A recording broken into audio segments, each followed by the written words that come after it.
कर्नाटक में कांग्रेस की सरकार आने के बाद अव्यवस्था और भ्रष्टाचार का इस कदर बोलबाला हो गया है, वो पूरे देश को दिखाई पड़ रहा है। इससे पूर्व अनुसूचित जाति के लिए निर्धारित फंड में से भारी संख्या में उसे कांग्रेस ने अपने राजनीतिक हितों की पूर्ति के लिए उस तथाकथित गारंटी में डाइवर्ट कर दिया।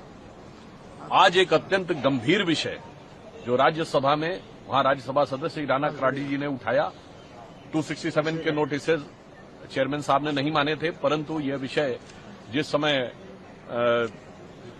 शून्यकाल में उठा तो विषय यह था कि अनुसूचित जनजाति के लिए, शेड्यूल्ड ट्राइब्स के लिए महर्षि Valmiki scheduled tribes development cooperation में 187 करोड़ रुपए गलत तरीके से निकालने का, जिसमें से 89 करोड़ रुपए निकाले जा चुके हैं।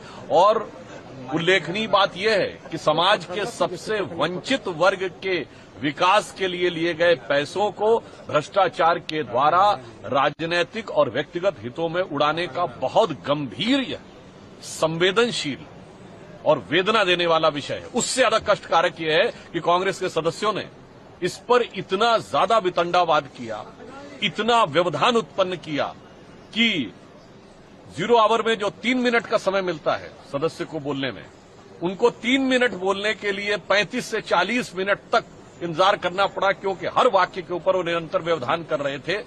तो हम ये डिमांड करते हैं कि कर्नाटक की कांग्रेस सरकार ने अनुसूचित जनजाति के इस फंड में और अनुसूचित जाति के फंड में जिस प्रकार का भ्रष्टाचार किया है, इसकी उच्च स्तर से जांच हो। और चूंकि इसमें संलिप्तता मंत्री की है, वो इस्तीफा भी दे चुके हैं, इसमें मुख्यमंत्री को भी इसकी नैतिक जिम्मेदारी लेनी चाहिए। सर, जो सुबह प्रोटेस्ट भी इसको लेकर के कर्नाटक बीजेपी के लोगों ने किया था कि राहुल गांधी कहाँ है, इस पे लेकर के क्यों नहीं बोल रहे? देखिए, मजे की बात यह है कि जो कहते थे कि 4 जून के बाद खटाखट 8,500 रुपए देंगे, पहले तो मैं कहना चाहूंगा जहां राज्य सरकार है वहां तो दे दीजिए भाई। राज्य सरकार के पास केंद्र से कम पैसा है तो 6,000 ही दे देते, यहां तो उल्टा हो गया। खटाखट SC ST फंड में से पैसा निकलने लगा और वो खटाखट निकलकर कांग्रेस के राजनीतिक स्वार्थ में जाने लगा। इस प्रकार के समाचार आ रहे हैं कि वो चुनाव में प्रयोग हुआ, तो कहीं वो ज्वेलर्स के पास जाने के उदाहरण आ रहे हैं। तो मैं राहुल गांधी से पूछना चाहता हूं, आपकी इस खटाखट योजना ने अनुसूचित जाति, अनुसूचित जनजाति, वंचित वर्गों के इस फंड के साथ ये खटाखट कौन सा भ्रष्टाचार किया है, इसका वो जवाब है। सर, मुख्यमंत्री के पत्नी का जिस तरह से संलिप्तता है तो क्या इस्तीफा होना चाहिए क्या? देखिए, निश्चित रूप से बहुत गंभीर मामला है।